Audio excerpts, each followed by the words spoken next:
Okay, so this will be a comparison review as requested. Ang sabi, this MUA Luxe London is a dupe nitong Lime Crime Velveteen. Let's start with the price. Ang layo ng difference nila. So this one is around 950 to 1,000 pesos. And this one naman is 360 to 400, parang ganon. Not sure about the prices, pero ilalagay ko sa description box para sigurado. I'm not sure kung available siya sa mall, pero ang sigurado ko, this is available online. Unang-una, syempre, mas mura yung MUA Luxe London. Ang layo ng price difference. Almost, wala sa kalahati. Sa itsura nila, ito yung lalagyan ng MUA Luxe London. It's just a simple black and transparent and clear plastic. And ganun din naman yung Lime Crime Velveteen, except ang cute nung lalagyan niya. May flowers and yeah. When you open it, kung mapapansin nyo, malabnaw yung product, malabnaw yung liquid dito sa Lime Crime. Dito sa MUA Luxe London, yung liquid or yung product mismo is malagkit. Punta na tayo sa application. Nung in-apply ko yung Lime Crime Velveteen, sobrang smooth ng application. Maraming room for errors kapag ito yung ginagamit ko kasi malabnaw siya eh, liquidy. So, ibig sabihin, konting minig mo lang, lagpas. What I love about this is very smooth yung application. Yun lang, kailangan precise ka sa pag-a-apply.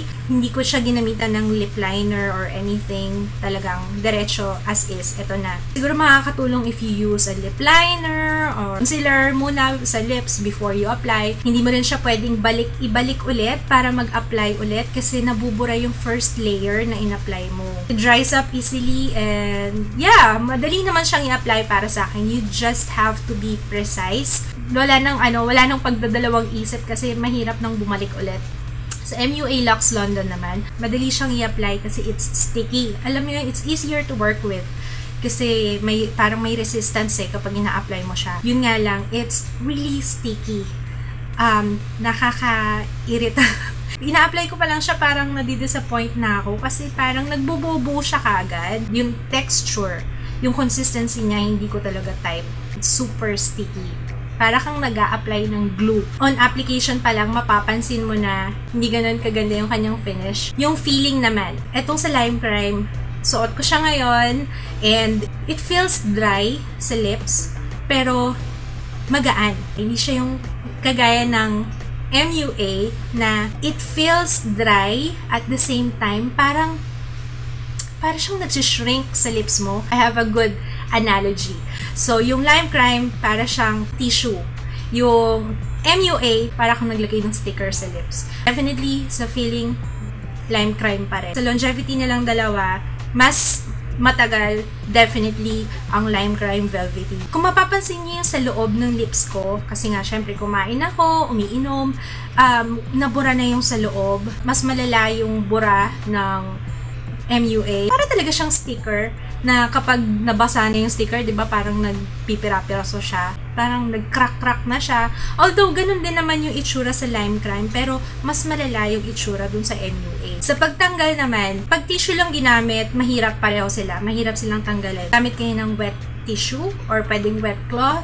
Mas nag-struggle akong magtanggal, of course, sa MUA kasi parang nga siyang sticker, parang dumikit siya sa lips ko. I hope meron na kayong idea kung ano ang mas okay sa kanilang dalawa. If you will ask me, syempre doon ako sa Lime Crime. Although may kamahalan, pero hindi ko magsisisi. Unlike MUA, although mura, it doesn't look good. Maganda lang siya sa photos, maganda sa camera, pero sa personal, hindi. So, that's it for my comparison review. Sana nakatulong itong comparison ko sa inyo, sa mga interesadong bumili ng lip stain, yung mga mahilig sa lip stain, kasi of course, I love lip stains. Don't forget to give me a thumbs up kung nagustuhan nyo itong review ko, itong comparison review ko, and sana nakatulong po sa inyo.